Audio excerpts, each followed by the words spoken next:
मात्र त्याचवेळी पोलीस आल्यानं आर्यनं पोलिसांवर गोळीबाराचा प्रयत्न केला। यावेळी प्रत्युत्तरादाखल सहाय्यक पोलीस निरीक्षक अमोल वाघमारेंनी केलेल्या गोळीबारात रोहित आर्यचा मृत्यू झालाय। दरम्यान या प्रकरणात पोलिसांकडून सध्या पुढचा तपास सुरू आहे। तर रोहित आर्यच्या एन्काउंटरची इनसाइड स्टोरी माझाच्या हाती लागली आहे। रोहितचं एन्काउंटर कसं झालं पाहूया। रोहित आर्यनं संपूर्ण जागेत केमिकल शिपडून ठेवलं होतं, ज्यानं परिस्थिती धोकादायक होऊ शकली असती। पोलिसांच्या टीमनं बाथरूममधून स्टुडिओत धडक मारली। सगळ्यात पुढे एपीआय अमोल वाघमारे साध्या वेशात होते, ज्यामुळे रोहितनं पोलिसांना ओळखलं नाही। पोलीस आतमध्ये धडकताच रोहितनं विचारलं, तू कोण आहेस, आत कसा आलास, असं म्हणत रोहितनं बॅगमधून काहीतरी काढण्याचा प्रयत्न केला। त्याचवेळी दक्ष असलेले एपीआय वाघमारे यांनी रोहितला गोळी घातली, जी रोहितच्या छातीच्या उजव्या बाजूला लागली आणि रोहितचा खात्मा झाला। दरम्यान या थरारक पोलीस नाट्याचा घटनाक्रम कसा होता तेही आपण पाहूया। सकाळी 10 वाजता ऑडिशनसाठी मुलं जमायला सुरुवात झाली। कल्याण, नालासोपारा, नांदेड, कोल्हापूरहून मुलं दाखल झाली होती। मुलांचे पालक स्टुडिओ बाहेर थांबले होते। पालकांकडून स्टुडिओत जाण्याची सुरक्षा गार्ड्सना विनंती करण्यात आली। मुलं लंचसाठी 1:30 वाजता बाहेर का येत नाही तशी विचारणा करण्यात आली। दुपारी 1:40 आर्यनं मुलं ओलीस ठेवल्याची सुरक्षा गार्डनं पालकांना माहिती दिली। पालकांनी आरडाओरडा सुरू केला। एका पालकानं दरवाजा उघडण्याचा प्रयत्न केला।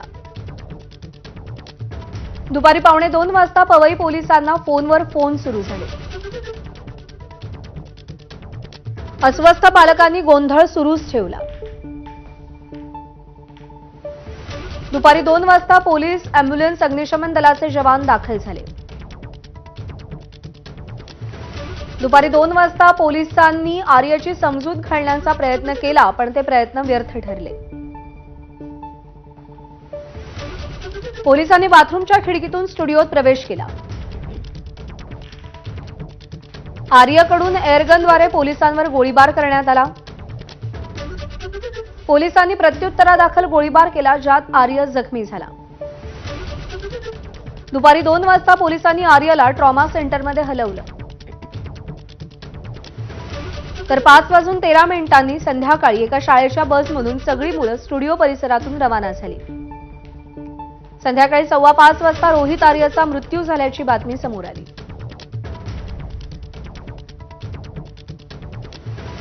दरम्यान ऑडिशनसाठी आलेल्या मुलांना रोहित आर्यनं ओलीस धरलं होतं आणि ओलीस धरलेल्यांपैकी एका मुलीनं 1.5 तासांचा थरार एबीपी माझाला सांगितला।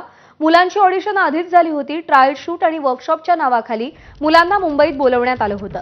रोहित आर्यशी मुलं 5 दिवस संपर्कात होती। मुंबईत आलेल्या मुलांशी रोहित आर्य खूप फ्रेंडली वागत होता, असं त्या मुलीनं सांगितलंय।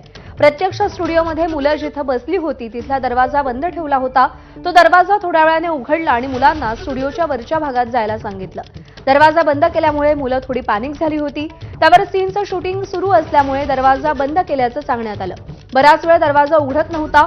संबंधित मुलीची आजी सुद्धा तिच्यासोबत स्टुडिओत बंद होती। रोहित आर्यनं बंदूक घेऊन फिरत तो होता। मुलांनी काही गडबड केली तर काहीतरी करेन अशी धमकी त्यानं दिली। तसंच मुलांना घेऊन जायचं असेल तर पालकांना फोन करून पैसे द्या असं त्यानं सांगितलं। मुलांना बंदूक दाखवल्यामुळे मुलांमध्ये घबराट उडाली होती। एका दिग्दर्शकानं मुलांना वाचवण्याचा प्रयत्न केला आणि त्याचवेळी दुसऱ्या खोलीत पोलीस शिरले आणि चकमक झाली। पोलिसांनी गोळीबार केला। काचेचा दरवाजा पोलिसांनी फोडला आणि पोलिसांनी फोडलेला दरवाजा संबंधित मुलीच्या आजीला देखील लागला। ही आपबीती तिनं सांगितली।